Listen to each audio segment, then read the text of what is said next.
So as we move into a conversation around police violence, I want to just name that we will be having very difficult conversation interrogating state violence.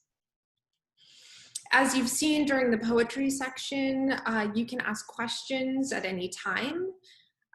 Sarah Whipple, who is currently hosting the meeting, will receive those questions and collect them for the Q&A session at the close of the conversation.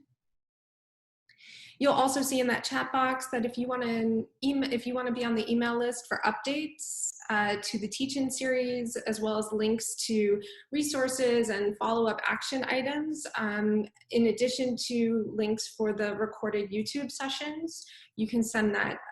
You can click on the link and sign up.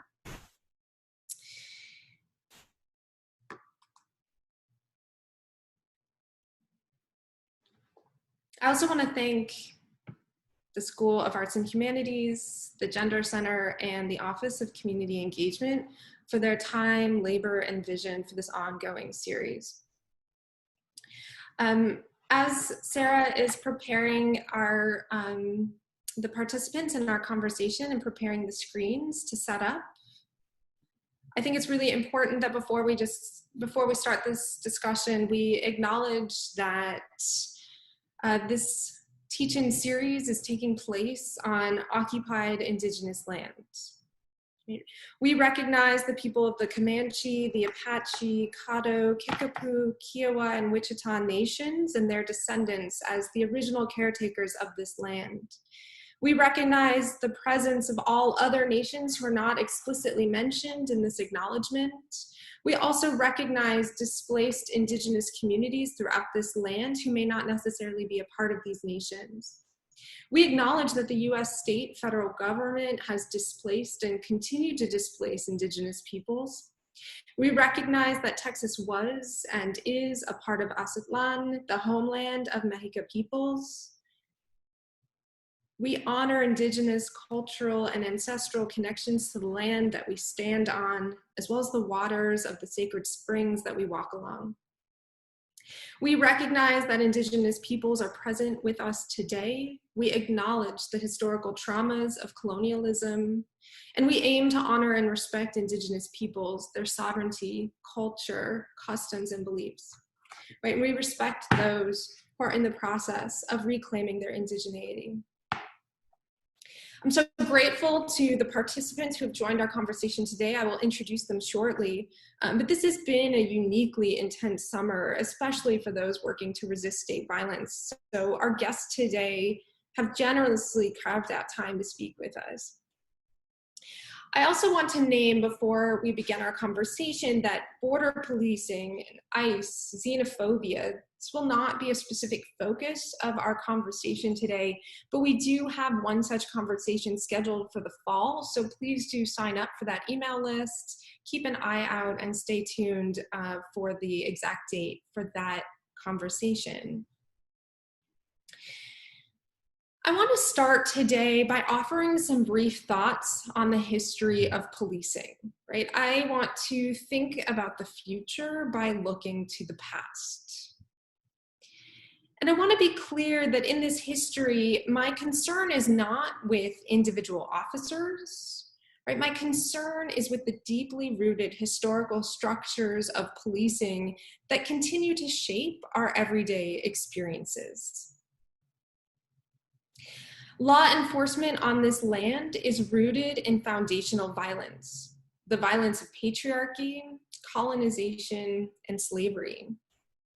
Law and order on this land has historically meant enforcing white property and white wealth through the theft, dispossession, and forced labor of Black and Indigenous men, women, and children. In other words, law and order, when viewed from the perspective of subjugated people, has historically meant criminalization.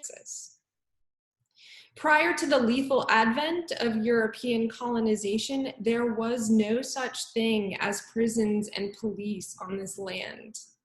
Many Indigenous nations practiced what we would call today community-based restorative justice, a process of collective decision-making that centered on repairing harm and caring for the whole community. The Spanish established some of the first prisons on this land, locking up and guarding Indigenous women and girls in order to segregate and regulate them. By incarcerating these women and girls, Europeans introduced and imposed sexist hierarchies and gender binaries. As the English brutally dominated the land, police, jails, and prisons became a tool of subjugation, right, to force Indigenous people to perform labor for whites and to punish them if they refused. Racist myths that Indigenous people were drunk and disorderly helped to justify their criminalization. And criminalization itself became the primary method to extract coerced labor from Indigenous people.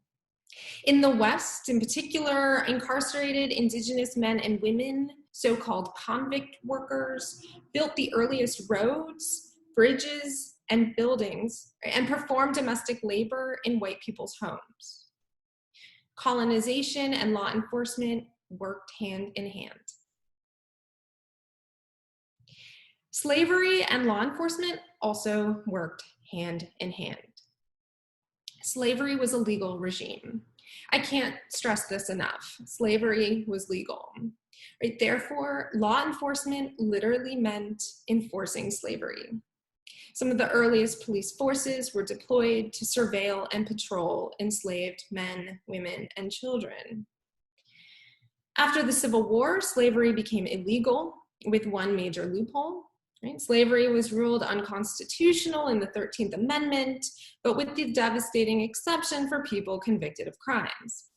White property owners wrote new laws that robbed Black people of the freedoms they had fought so hard to win, the freedom to vote, to work for themselves, to live and love as they desired. Police in this historical moment were deployed then to reimpose a white supremacist order. Black people were rounded up and arrested simply for how they looked and how they lived. For example, in 1890, Black men and women were sentenced to hard labor for charges that ranged from adultery to, quote, using abusive language. The Civil War accelerated industrialization in this nation. And by the early 20th century, cities were booming across the US. In these cities, the police were deployed to protect the enormous profits of industrial bosses. As workers, especially European and Latinx immigrants and Black people, organized for safer labor conditions and living wages, the police were on the picket lines to beat back organized labor and to brutally attack the men and women who went on strike. In these early 20th century cities too, police were charged with establishing, quote, social order, right, which was defined as racially segregated, patriarchal family units with a male head of household. Queer and gender nonconforming people and women who lived independently were routinely targeted as criminals. So I'm stopping this history in the 1920s. Right? There's still a century of history to go. And yet to me, this deep past has powerful resonances with our present. As we consider this history, we must ask ourselves, who have the police historically protected? Whose safety did the police prioritize? In this murderous history of theft and brutality, who was considered criminal and who was considered innocent? The concept of police as servants of public safety or community partners is very new, right? It's a nanosecond in the longer history of law enforcement on this land. As we imagine a future of safety, care, and dignity, we must ask, how can we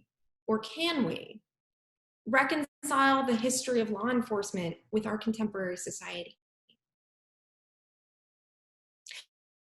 So the participants of the teach-in will now offer their contributions based on their experiences and their expertise. We'll go in this order, and I'll introduce each participant prior to their contribution. So we'll start with Jodi Voice Yellowfish. We'll move to Chris Robinson, Bryson Royal, and then Sarah Macquaria, I'm very glad to announce, will also be joining us today. So I'll begin by introducing Jodi Voice Yellowfish. Jodi is Muskogee Creek, Oglala Lakota, and Cherokee.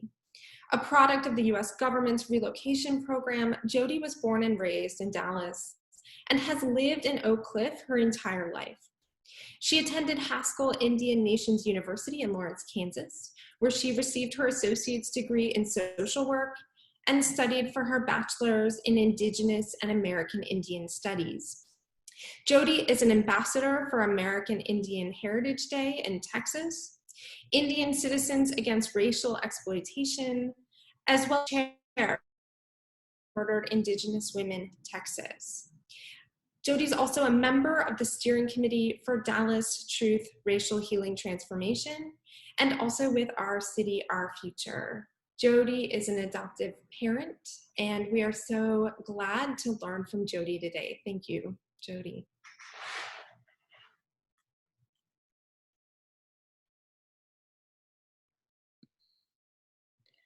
Hi, everyone. I'm really, really honored to be a part of this group of people to discuss this really heavy but really important conversation. So I guess to kind of touch on, looking at historically who police have protected and looking at those who have police prioritized and that historical context. You get asked these questions often, but when you think about it in a historical context, I feel like it's still the same. A lot hasn't changed looking at historically and contemporary issues with policing. And I feel like the police have historically protected, property. And when you think about, protecting property, that includes, slavery and viewing people as property. And when this happens, there's this immediate view of viewing people as disposable, like they don't matter, like they don't deserve protection, that they're less than. And these violent actions to make that a truth and a fact still in place. Things dealing with colonization and patriarchy still affect people of color, their lives daily. And it's just, I think that's the priority when it comes to policing and understanding property and ownership, and understanding that all of these things just, those are the core values that uphold white supremacy. And that's what we're dealing with on the daily, I think. I don't know if I if I touched on everything that I needed to at that moment. Thank you, Jodi. That was wonderful. Next, we'll hear from Chris Robinson. Chris is an organizer with Faith in Texas and works to get more college and university students and young adults active in their communities, politics, and social justice. Chris is from Dallas, and before attending college in Arkansas, he graduated from the Center of Law and Public Safety program at Grand Prairie High School. While pursuing a double major in political science and economics, Chris participated in building a county-wide program in Arkansas that dropped the crime rate by 45% and dropped the unemployment rate by almost 35%. In addition to his role at Faith in Texas, Chris is a high school coach. He believes that young adults and college students are vital in bringing much-needed change to our communities, and he hopes to coach young adults to not only prosper in life, but to make a difference in the lives of others. Thank you so much, Chris. Yes. Good afternoon to all. It's an honor and a privilege to just be invited and to just be a part of what y'all are doing here. This is fantastic. It is amazing. I will give a little history, just a little bit more history behind it. I was born and raised in Dallas, Texas. And growing up, I always had, the thought of everyday life is I'm going to see the police every day. I'm going to see violence every day. I'm going to see oppression every day. But it wasn't those things to me. It was just an everyday life. Like, it was just how it's what I was born into, raised into, is just, was life. And it wasn't until I became a freshman in high school, and we started the Center of Law and Public Safety at Grand Prairie when I started realizing that this is not how life is for everyone. And I started realizing very quickly that when I started, gaining friends with influence, which means money and property, and their family had some wealth behind them, I started quickly realizing that my life and their life were extremely different, not just because they had, let's say, money, property, or influence. Their interactions, with society was completely different than my interaction with society. And when we go through talking about who have police, protected and prioritized through my college, education, and like I said, my personal experience is they have prioritized, as was stated by Jodi, is they prioritize against. They prioritize for property, but also they also prioritize around money, wealth. They so whoever has the bigger pockets, the bigger bank accounts, whoever has the property and the study in economics, those two go hand in hand. If you have money, then you have property. If you have property, then you have power. So money and property equals power, and that's also what is prioritized by our current policing system is power. So it has been historically set up to where certain individuals, and I mean certain individuals, not a group of people, certain individuals have power, and groups of people are set up and meant to not have power. And so when we're talking about who do police officers, this policing system keep safe, it has been historically proven, especially with the ties to slavery and slave patrol, it has been historically proven that it is the indigenous community, the Black community, the Latinx community that has been, historically left out of safety and left to wander a world of unsafety.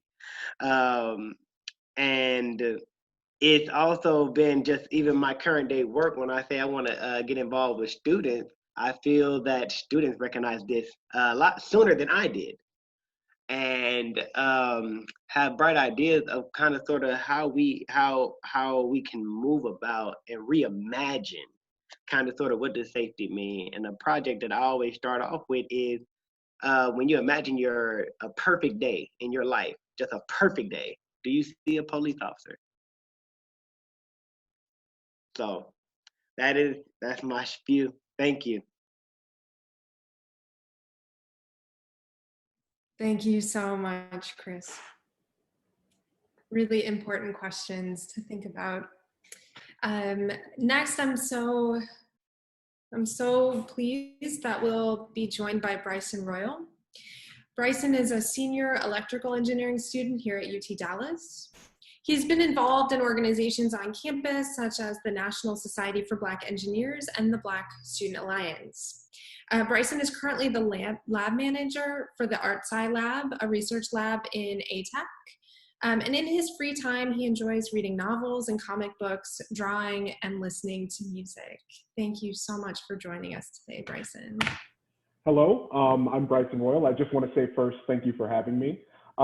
Because I am very long-winded, I will go ahead and dive into my spiel. I have about 5 minutes, and I apologize if I take all 5.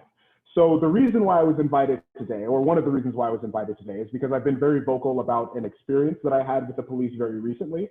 So essentially, what happened, I was in my apartment one day. I hear this beating on the door, and people who've had interactions with the police before, we know when police are beating at the door. So I end up opening the door to several barrels of guns. So I get pulled out of my room, put in handcuffs, and they start asking me questions. So come to find out, the roommate that I was living with at the time called the police and told them that his roommate was standing outside of his door with a loaded weapon. So after that, once we got that all figured out and once we ironed everything out, essentially the police started shuffling out. You know, I walked back into the room. Once they had figured everything out and parsed everything out, they took away that roommate in handcuffs. I walked back in the room with my hands up, and they're like, "Hey, no, man, you're totally good." And I said, "Hey, no, I'm not. You know, I'm good."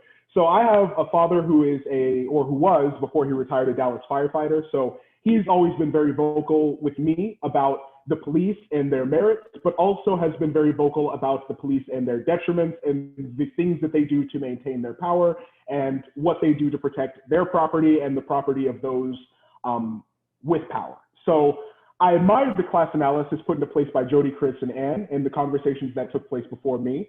And I would like to add there, they do protect property and they do protect power, but on a smaller but equally important level, they protected the comfort of those with both.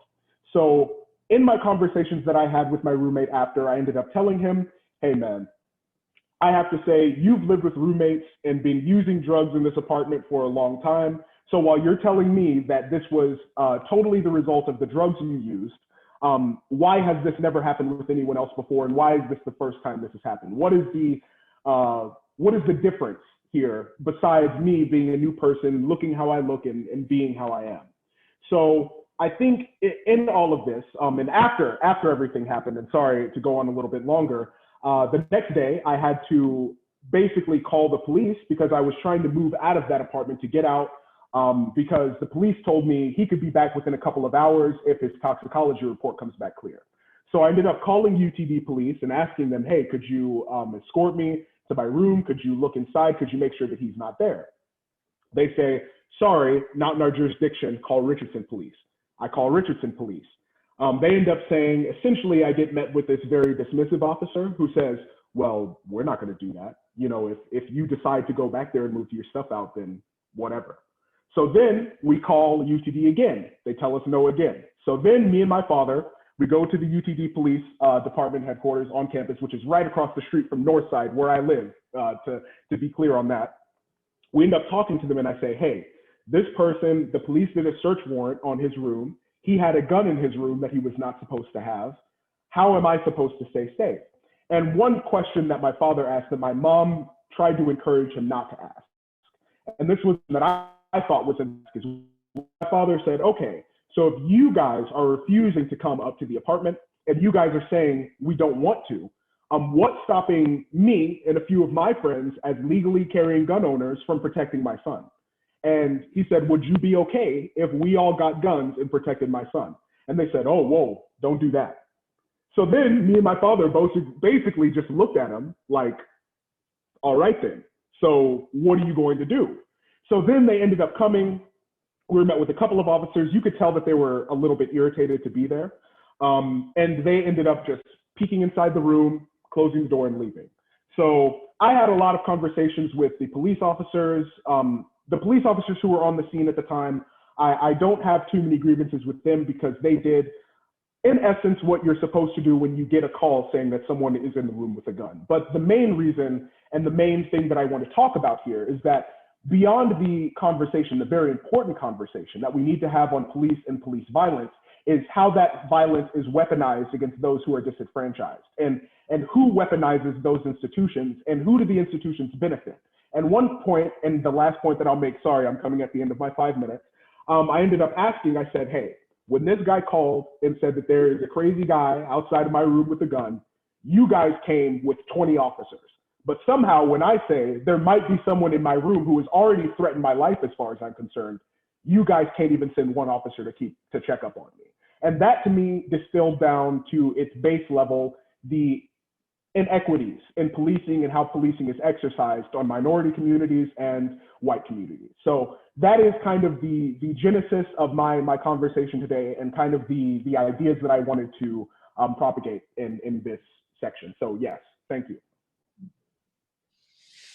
Thank you so much, Bryson, for sharing that story and your excellent analysis of it, of your experiences. Well, I'm also thrilled to announce we have a surprise guest. Sarah Macquaria has joined us today. Sarah is the Associate Director for Leadership Initiatives at the Institute for Urban Policy Research here at UT Dallas. She holds a bachelor's degree from New School University and 2 master's degrees from Simmons College.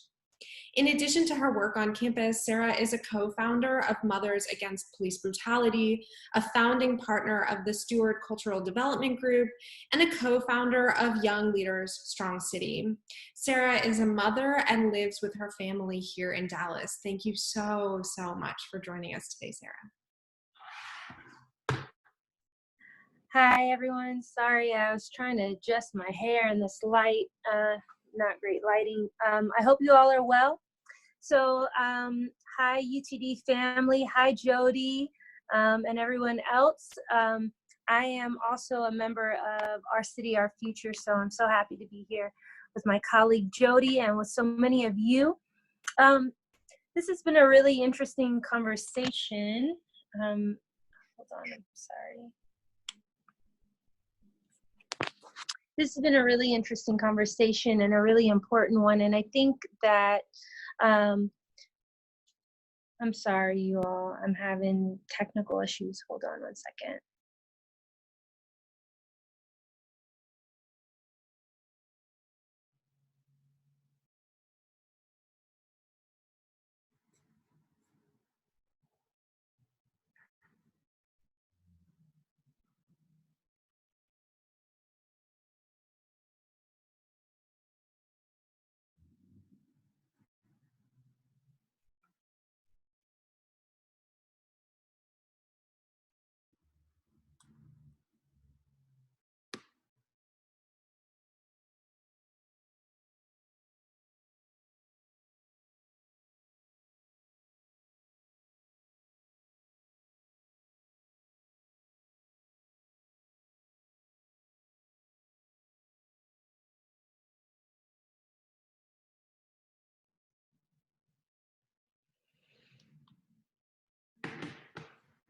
I'm so sorry. I'm so sorry about my technical issues. But I'm so glad that we're having this conversation. I apologize again. I think that listening to my colleagues have really solidified what our issues with policing are in this country. And this moment more than ever has amplified the need for us, the to discuss what actually keeps our public safe. What do we need to be safe as a public? And as Bryson talked, it reminded me of the 1950s in Dallas when Black folks who were moving into South Dallas, their homes were being bombed as a racial, terroristic program to intimidate against integration. And the Black community at the time called in the state troopers for support and help against this racial terrorist violence, and were told no. Yet last summer, those same troopers, obviously not the same exact troopers, but the same institution, the same group, came into South Dallas and gave out thousands of tickets. And the summer ended with a 27-year-old Mr. Hodge being killed after being stopped for a failure to use signal light. And so we see this difference of the same group, the troopers, in their response. Who do they protect? Who are they protecting? why are they protecting it? Who are they protecting from, and what are they protecting from? And so I think when we, Chris talked about what does your perfect day look like, and does that perfect day include police? I would even expand that question to say, what makes you feel safe, and are we investing our public dollars into what make us actually feel safe? Does policing as an institution work? I would say no, because when you look at over policing, brutality that folks of color, poor folks, genderqueer folks are experiencing, we see that it must change. But when you also look at wealthy white communities, you notice that they're paying for private security forces. You see cameras, you see gates, you see fences. This makes me, this highlights the fact that they also do not feel safe.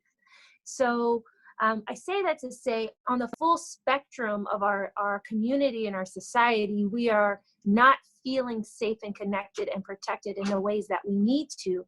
And so we must think about alternative ways to invest in public safety. And I would suggest that requires us looking outside of policing as an institution. So I look forward to continuing the conversation. I don't want to take up too much time. I have so much to say. People who know me know that, but I'm happy to continue the conversation and through dialogue. So thank you all for having me here.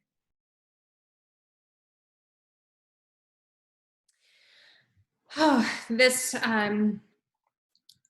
these comments were so provocative and so important. And I just want to amplify some of the themes that I've been hearing, right? That in one sense, right, policing feels extremely zero-sum. The protection of elite, predominantly white, right, rich communities at the expense of targeted communities, right? Whether they are marginalized because of institutional racism, transphobia, right? Ongoing colonial projects.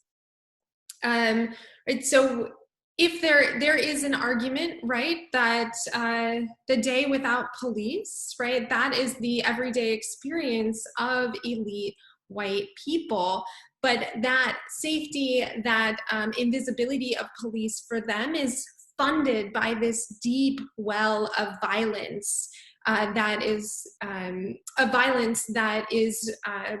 brought to the door of so many marginalized and dispossessed communities here in Dallas, right? But as Sarah rightly points out, even those elite white folks don't feel safe, right? They are still continuing to invest even more in private technologies of surveillance and security. I want to ask, I'm very eager to get to the questions of what makes you feel safe and how we can imagine a perfect day. But before I do that, I just want to ask our panelists to speak to the theme, right, of this conversation, the living legacies of white supremacy. And I want to ask each of the panelists, right, how have your experiences with police shaped your relationship to Dallas, right, or shaped your relationship to your community? In other words, how do we see these living legacies playing out in your everyday lives, right? And how does that shape your relationship to your own city and community?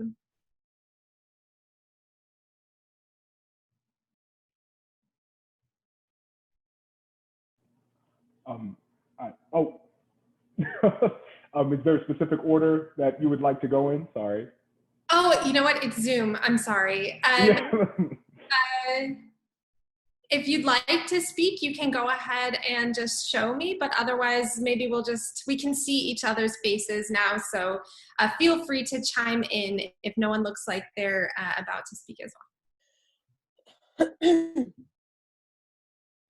So I suppose, oh, Jodi, were you about to say something? I'll let you go first. Go ahead. Okay, sorry. Just thinking about my own personal experiences in Dallas.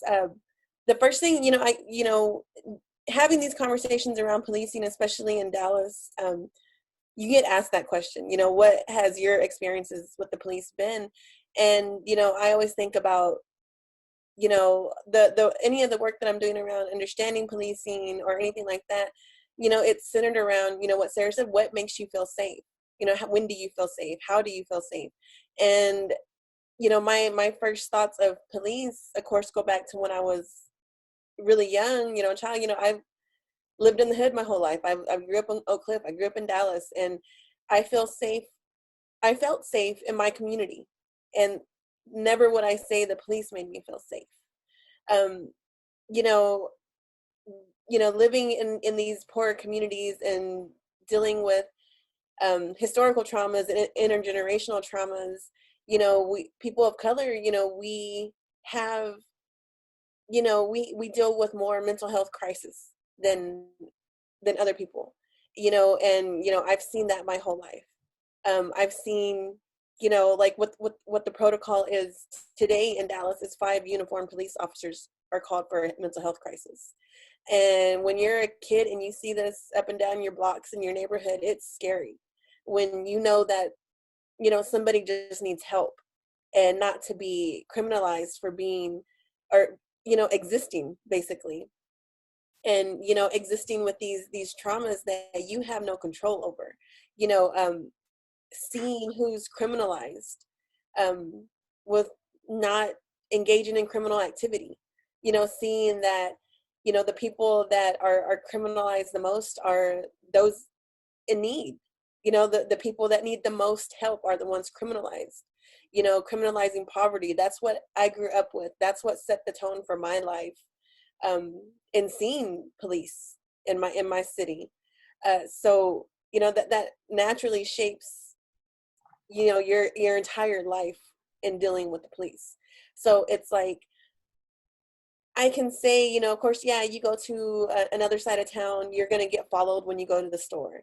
Things like that. It's like, that's a given, that doesn't even need to be asked anymore. But it's those things of seeing uniformed officers manhandle somebody for being out of medication and their family can't handle the situation. And, when those things come up, people have asked, like, I would never call the cops on somebody in a crisis.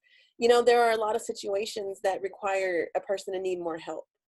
Being elderly, having somebody that's just physically strong in a situation. I've seen that personally within my family, and I've seen the emotional toll that takes on somebody to make that judgment call when you have to physically protect yourself in a situation.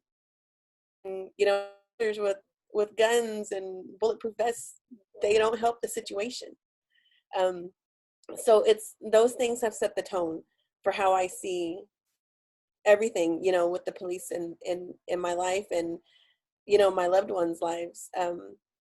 And, with those things setting the tone, dealing with MMIW, missing and murdered Indigenous women, are the core of our work is helping families search for loved ones or seek justice in different ways.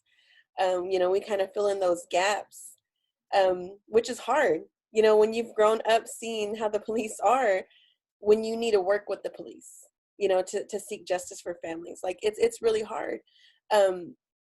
Seeing how, having friends run away, not seeing them again, or, having parents or grandparents come to you for help, and you have to deal with the people that you don't feel safe with. That's our everyday, is understanding, we don't know what's going to happen to us seeking help.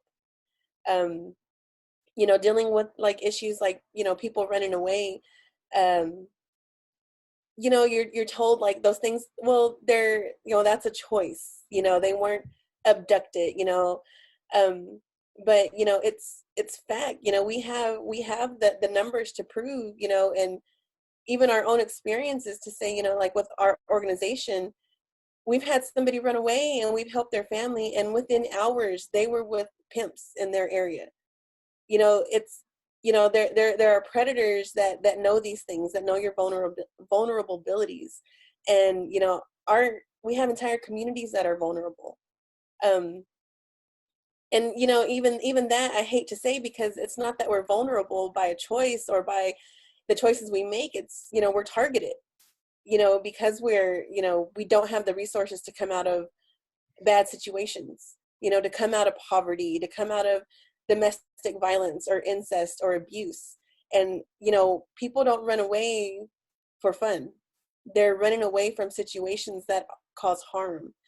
And so to have police dismiss runaways and things like that, it's hard to overcome any of your life experience growing up that, you know, set the tone for dealing with police. Yeah, it's just, you know, just dealing with who is policed. You know, it's a hard thing to talk about. It's a hard thing to understand if you haven't dealt with being policed in those ways. You know, you're literally your body and what you look like being policed. It's a lot. It's a lot to have shaped your entire life. Yeah, and I'll stop there and let the gentleman add to that. So I suppose I'll go next.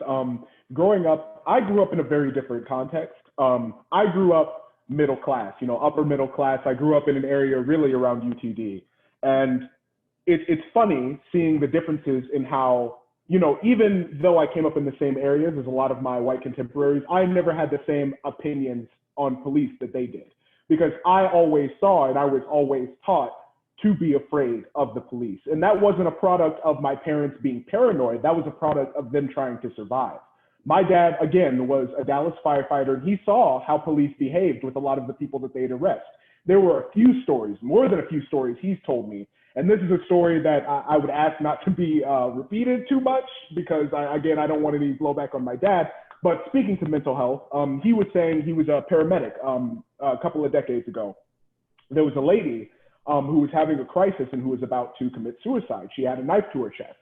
And my father, he ended up telling me that when he walked in, he saw a whole bunch of officers sitting there with guns pointed at the lady about to commit suicide.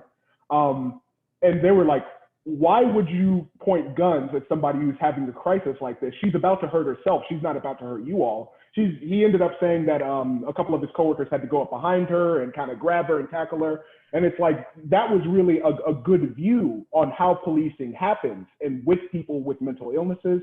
And beyond that, even living in the area that I lived in, there were a lot of experiences I had where my father had to teach me, you can't do the same things that your white friends do. I remember in 5th grade, I don't know, a lot of people, you might be a little too old or you might know, there were airsoft guns. Airsoft guns, they looked like regular weapons, but they would shoot out these little pellets. It was just air-propelled weapons. I remember one of my friends, this was in 5th grade, his name was Zach. He was like, hey man, come over to the park. We're gonna go play with airsoft guns. And then me, I was kind of walking out the door like, okay, Dad, I'm gonna go play with airsoft guns. He's like, you going what? You ain't gonna play with no airsoft guns up there. And at the time, I thought that was so ridiculous. I'm like, Dad, everything is about race with you. This is me being a 5th grader. I didn't know any better. But then Tamir Rice happened. And it puts things into perspective. And it's like, he was playing with an airsoft gun and he ended up getting gunned down within seconds. And he didn't even get the chance to answer any questions. My brother used to love to walk with his friends to 7-Eleven. Oh, we're just gonna go to 7-Eleven, we're gonna pick up Arizona. And then, you know what I'm saying, we get all of these cases. All of these cases are just counterpoints to all of our arguments for why these things don't affect us. Trayvon Martin happened and he's sitting there like, my brother can't even say anything anymore because he realizes now, this isn't something that my dad says happens. This is something that does happen. And I think a lot of people, even in college, There was another occurrence I had in college with another set of roommates that I actually had earlier this year. There was one occurrence where basically our neighbors left a note on our door because my roommates would smoke a lot in the apartment. And they basically said, hey, if you don't stop smoking here, we're going to call the police. So me sitting there, I'm like, okay, that's it. Like, bet. I told them, I'm like, yeah, y'all need to chill. Like, okay. And to me, that's understood. But to them, they heard that and they're like, okay, well, we need to buy a smoke inhalation device which conceals the smoke so they won't know we're smoking. And it was at that moment that I'm like, these people exist in a completely different reality than I do. Because me, as soon as police even get threatened to show up, fun's over. It's a wrap. Like, okay, we're chilling. Like, that's cool. But for them, it's how can I get around accountability for it? How can I buy something to get around having an interaction with the police? And that's another thing that this is going to be my last point, but when I was in those handcuffs and I was with those police officers, there is a level of helplessness that you, as someone who hasn't had any interactions with the police, can't understand. Because you know, as soon as them police grab you, they take you up, anything that they do, you're at their mercy and you can't do anything about it. And that's the level of terror and helplessness that I think if there's one thing that I can communicate to my non-Black, non-Indigenous, non-Latino, non-minority people in this call is that this is not something that is just on the news. This is something that is inflicting real trauma, and it paints the way that we see police in our communities, and it paints the way that we interact with police. So don't look at the people who look at police with disdain and reprimand them, reprimand the system that's in place that allows them to subjugate people that look like us. Thank you so much, Bryson. And so Chris and Sarah, given that we have some questions in the chat and there's only 8 minutes left, so I'll direct the next question to y'all so that you have some time to field some questions. So there's 2 questions and you can choose to take one or the other or simply see if you want to talk about them at the same time. But I think they're related, right? So on the one hand, there's a question about economic inequality, right? And how economic inequality seems makes policing worse, right? As for people who are not straight, cis, white, Protestant here in the US. So the question asks, how can we improve that? Right, remedy economic inequality as a way to, and could that be a way to remedy police violence?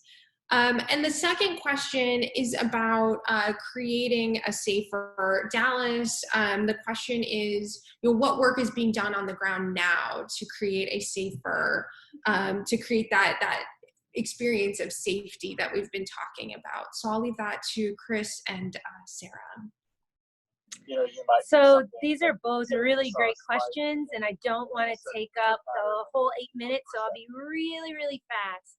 So what has happened is over time, and I would say particularly post-Reagan, where Reagan really pushed this philosophy of government doesn't need to social safety net. And so by completely divesting and gutting the social safety nets that existed from within our governmental context, what that has created is the needs didn't go away, just the social safety nets went away. And so nonprofits really came up at around the same time to fill in those gaps, but cannot fill in the fullness of what our communities need. And so along with these 2 factors, you have policing becoming the first policy response, the first resort to dealing with crisis points in our community. So there will always be crisis points. There will always be points of tension and things that require intervention. But the question is, what type of intervention? What should be our first resort policy response? And so when you talk about economic inequality, what happens is by creating, when you have a community that has such disparate impact, what's the word I'm looking for? When you have such a disparate impact for certain communities in terms of access to opportunities, et cetera, then it creates a context where people have to commit crimes to meet basic needs, crimes of poverty. And then you criminalize those things instead of meeting those basic needs, and then police become those first interveners. So really where we are right now is in a point where across the country, and including in North Texas and Dallas and Collin County, people are saying we do not want policing to be the intervention of first, the policy intervention or the first resort. We want the police to be the last resort. So what are the alternatives to police to meet the needs of our communities? So really quickly, ways to get engaged. There are coalitions and groups out there, Our City, Our Future. Maybe Jodi can drop in the chat. We have a survey going around where we're asking folks, what do you need in your community to feel safe? What do you want in your community? And from that information, we're building what we're calling the People's Budget as an advocacy tool to fight for the resources that we need to make policing obsolete in our community. There's also a coalition called In Defense of Black Lives that you can find on all social media platforms that are pushing for the same things, as well as a policy platform called 10 New Directions that Our City, Our Future has been instrumental in creating. These are all ways that we are trying to create a context for a different type of response. So I promised I wouldn't talk too long, and I still talked a lot, but hopefully that answered some of your questions. But please continue to reach out to me. I'll put my contact in the chat box so we can continue this conversation beyond this moment. Yes, I'm gonna be real brief, real quick. I say to answer the economical question, thank you, because I'm an econ major. I'm an econ major as well. So I think it was John Crusoe, the Dallas DA, who, when I was sitting in a meeting with him, he asked, a bunch of officers. It was like if he stuck 300 of the police officers and their families on an island where there was only enough resources, there was only enough living space, enough food, enough farming spots and everything. It was only enough resources to maintain 100 people, to only maintain 100 people. And if they try to maintain any more than 100, then the whole island is going to evaporate. Like, everyone's going to die because you can't maintain more than 100 people.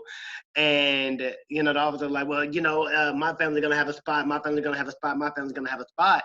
And, John Crusoe was like, well, that's what all the other officers are thinking. All 300 people are saying, my family's going to have a spot. And when it came down to it, the officer was like, well, I'm going to do what I have to do to make sure my family have a spot. And then I quickly, it was just for me, I said, you just described Oak Cliff. You just didn't Grove. You just described my city in Dallas, where you stuck over 1,000, 2,000 individuals in a small area where there's only enough resources to house 100, and expected us to say, here you go, survival of the fittest. You just turned my city into the jungle. So the survival of the fittest. Whoever got the biggest stick, whoever got the biggest guns or whatever, wins. They get the most resources.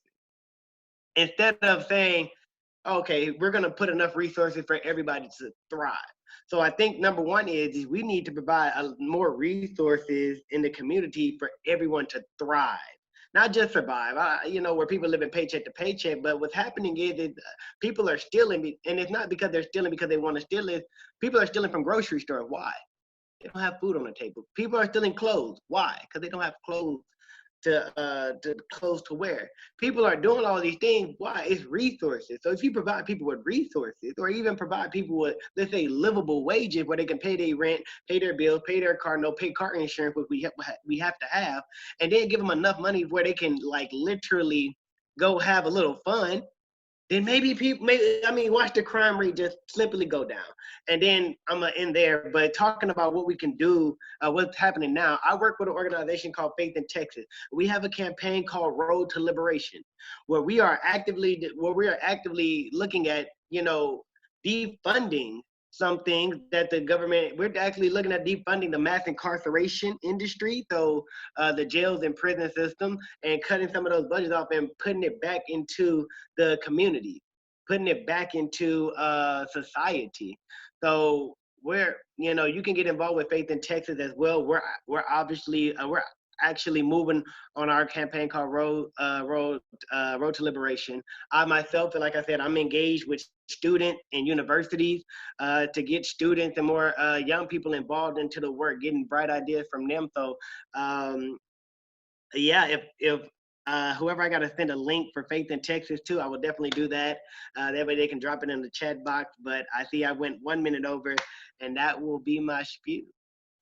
Thank you so much, Chris. And there's never enough time. I'm really regretting that we were so rushed, but hopefully this was a launching pad for future conversations. If you're on the email list, you will get a follow-up email with resources and action items. I know we also got a question on what students at UTD specifically can do around these issues. So we will also include links and resources about ways to get involved, ways to mobilize for students specifically.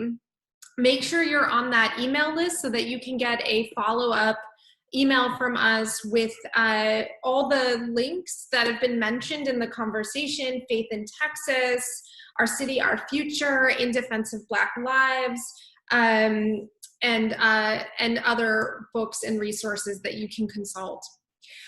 I want to thank again Jodi and Chris, Bryson, and Sarah for joining us today. I want to thank y'all for being here and tuning in.